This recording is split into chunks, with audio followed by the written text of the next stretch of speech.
করতে চাই, তাতে কিছুটা হলেও আপনি কনফিউজড হবেন, কিছুটা হলেও হাসবেন, কিছুটা হলেও বিরক্ত হবেন, এবং এটার ইনসাইডে যেসব গেম চলছে, যেসব ধান্দাবাজি চলছে, সেই ব্যাপারগুলো আপনাদের সামনে আমি রিয়াসাত আজিম বরাবরের মতো প্রকাশ করে দেব। বাংলাদেশ প্রিমিয়ার লিগ বিপিএল বিসিবির ফ্ল্যাগশিপ টুর্নামেন্ট, ফ্ল্যাগশিপ প্রোগ্রাম, এবং এই প্রোগ্রামটা যতবারই আয়োজিত হয়েছে 12th এডিশনের অপেক্ষা প্রতিবারই কোনো না কোনো বিতর্ক ছিল। বাট এবারের আসর নিয়ে বিতর্ক হবে, আলোচনা হবে, সমালোচনা হবে, কাদা ছোড়াছড়ি হবে, নোংরামি হবে, ডার্টি গেম প্লে হবে, সেটা আমরা বিশ্বাস করতে চাইনি। কারণ আমিনুল ইসলাম বুলবুল ভাই যত সমালোচনাই করি না কেন, দিন শেষে তার একটা ফ্রেশ ইমেজের জায়গা রয়েছে। আইসিসিতে কাজ করেছেন, ডেডিকেটেড সোল, অনেক জায়গায় ম্যানেজারিয়াল কাজ করতে গিয়ে হয়তো কিছুটা হলেও হোঁচট খেয়েছেন, আটকে গেছেন, বাধা পেয়েছেন, কিন্তু সেই ট্রাস্টের জায়গাটা সবসময় আমাদের ছিল। কিন্তু আপকামিং বিপিএল নিয়ে যে মহানাটক হতে যাচ্ছে, সেই নাটকটা সবকিছুকে হার মানায়। যতটুকু খবর রয়েছে যে ধরেন আমি একটা ফ্র্যাঞ্চাইজির ওনার হইতেই পারি, অথবা মিস্টার ক একটা ফ্র্যাঞ্চাইজির ওনার, সেটা হতেই পারে, মিস্টার এস একটা ফ্র্যাঞ্চাইজির ওনার হতেই পারে, একই ওনার 3-4টা ফ্র্যাঞ্চাইজিতে ইনভেস্ট করছে এবং সেটার আপনি কোনো প্রমাণ পাবেন না। সেই ইনভেস্টমেন্ট নিয়ে এখন এতটা নিজেদের মধ্যে নেগোশিয়েবল সিচুয়েশন ক্রিয়েট হয়েছে যে বিপিএল এ, যেই বিপিএল 5 দলের বলে আমরা জানি, সেই BPL is going to be a tournament of 6 team. 6 দলের বিপিএল নাকি হতে যাচ্ছে। নতুন আলোচনা, নতুন আপডেট, সব দিক থেকে এটা সবাই শুনেছে, সবাই জানে। প্রেস বক্সে আমরা যখন আলোচনা করছিলাম, সেই আলোচনাটা ছিল। এখন যখন 5th ডে এর খেলা শেষ হয়ে গেছে বাংলাদেশ, 4th ডে খেলা শেষ হয়ে গেছে বাংলাদেশ আয়ারল্যান্ড, ঠিক তখনও এই আলোচনাটা বিদ্যমান। ষষ্ঠ দল হিসেবে যেই দলটাকে ইনক্লুড করার আলোচনা রয়েছে, সেখানটায় আলোচনায় হচ্ছে নোয়াখালী। 1 নাম্বার আলোচনা হচ্ছে নোয়াখালী, যে নোয়াখালীকে নিয়ে বিপিএল এর হাইপটা বাড়ানো যায় কিনা। এর মানে কিন্তু এই না যে নোয়াখালীর কোনো ওনার এখানটায় আসলো, ওনারকে সেই আলোচনা আমি আসছি। এবং 2 নাম্বার যে আলোচনাটা রয়েছে যে খুলনাকে এখানটায় অ্যাড করা যায় কিনা। 3 নাম্বার যে বিষয়, যে আসলে ভিজিবল ওনার কে হতে যাচ্ছে, সেখানটায় যে ডিসকাশন, সেটাই যতটুকু জানতে পেরেছি যে দেশ ট্রাভেলস, যারা রাজশাহীর দল নেয়ার ব্যাপারে আগ্রহী ছিল, এবং Desh Travels they are a proper representative of the northern side of the country, Rajshahi এরিয়ারই তারা রিপ্রেজেন্টেশন করে। সেই দেশ ট্রাভেলসের সাথে বাংলাদেশ ক্রিকেট বোর্ডের একজন খুব কি বলবো নতুন director, but he is very much influential, তার একটা নেগোসিয়েশন হয়েছে। সেই রিপোর্টস গুলো নিশ্চয়ই আমি করব। আপাতত একটু নারী নিয়ে ব্যস্ত, নারীদের ইস্যুগুলো নিয়ে ব্যস্ত, সেগুলো আসবে।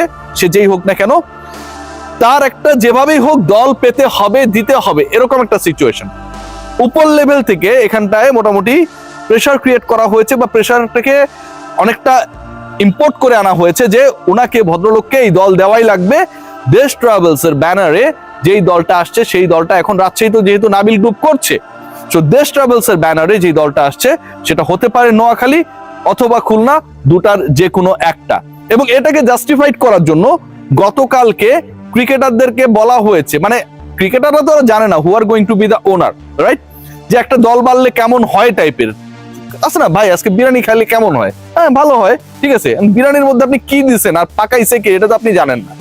সো এভাবে একটা জাস্টিফাইড করার চেষ্টা করা হয়েছে বা হচ্ছে যে আপকামিং বিপিএল আর একটা দল বাড়াইলে কেমন হয়। কিন্তু এই দলটা যখন আপনি একটা দল বাড়াবেন এবং সেই দলের ওনার বা কো ওনার হবে অপর একটা প্লেইং টিমের কেউ, প্লেইং টিমের ওনারশিপের সাথে যারা জড়িত তাদের কেউ, তারা ইনফ্লুয়েন্স করবে, তখন এখানটায় ভাই 2 নাম্বারই কদর্য ঘটনাগুলো ঘটার সম্ভাবনা অনেক বেশি বেড়ে যায়, এবং সেটা ঘটানোর জন্যই এটা করা হচ্ছে।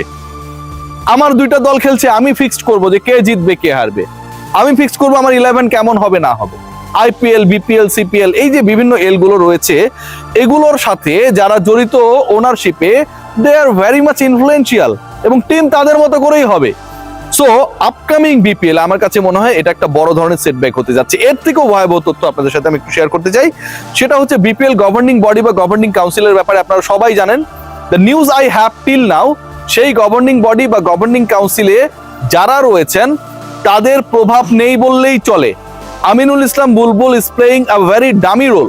আমিনুল ইসলাম বুলবুলের এখানে কোনো ইফেক্টিভ রোল নেই, তিনি গভর্নিং কাউন্সিলের চেয়ারম্যান।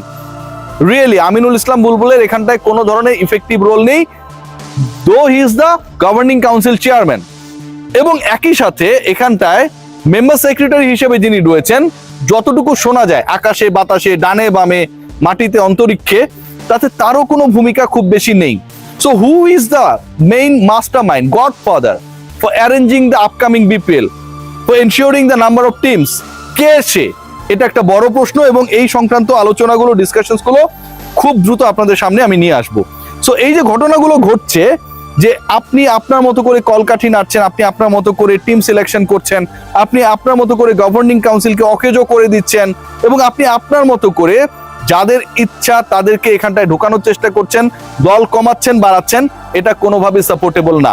নাম্বার 2, যেই ফ্র্যাঞ্চাইজিগুলো টপ 5 হিসেবে তাদের শুরুতে ফ্র্যাঞ্চাইজি ফির টাকা দিতে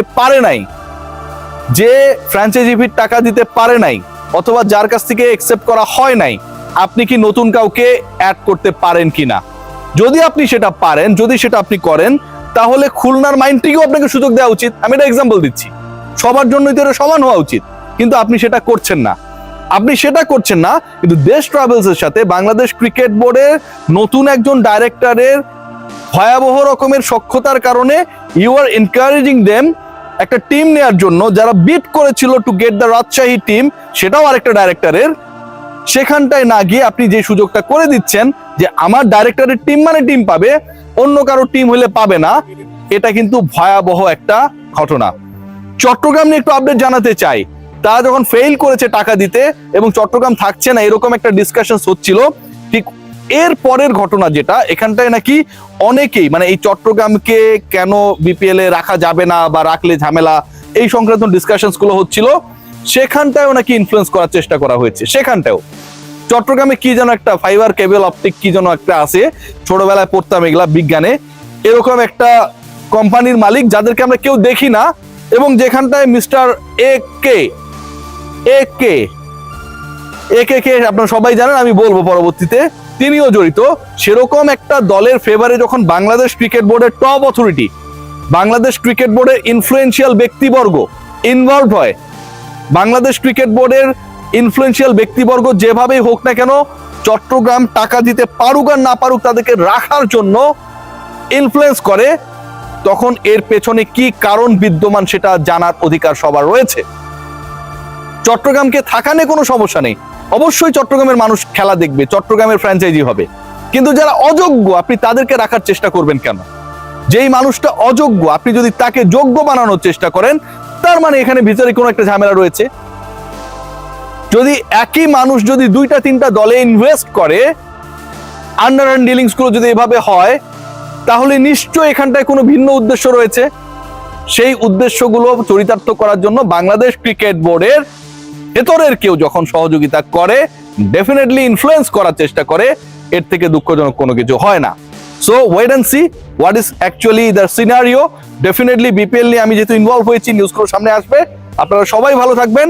6 দলের বিপিএল হওয়ার চান্সেস এখন ভেরি হাই, যেখানে 5টা দল নিয়ে টানাটানি ছিল, এবং 30 তারিখ এত দেরি পর্যন্ত এই যে অকশনের ডেটটা পেছানোর অন্যতম কারণ যেন আরেকটা দল ঢোকানো যায় এবং সেই দলটার পুরো প্রসেসটা প্রপারলি মেনটেন করা যায়। আরেকটা লাস্ট তথ্য দেব, যে দলটা ঢোকার চেষ্টা করছে সেটার সাথে বিভিন্ন সময় ফিক্সিং এলিগেশনসে যাদের নাম এবং সন্দেহভাজনদের তালিকায় যারা রয়েছেন তারা ইনভলভ, তাদের প্রত্যেকটাকে আমি চিনি। নিশ্চয়ই এই রিপোর্টগুলো আসবে। সবাই ভালো থাকবেন।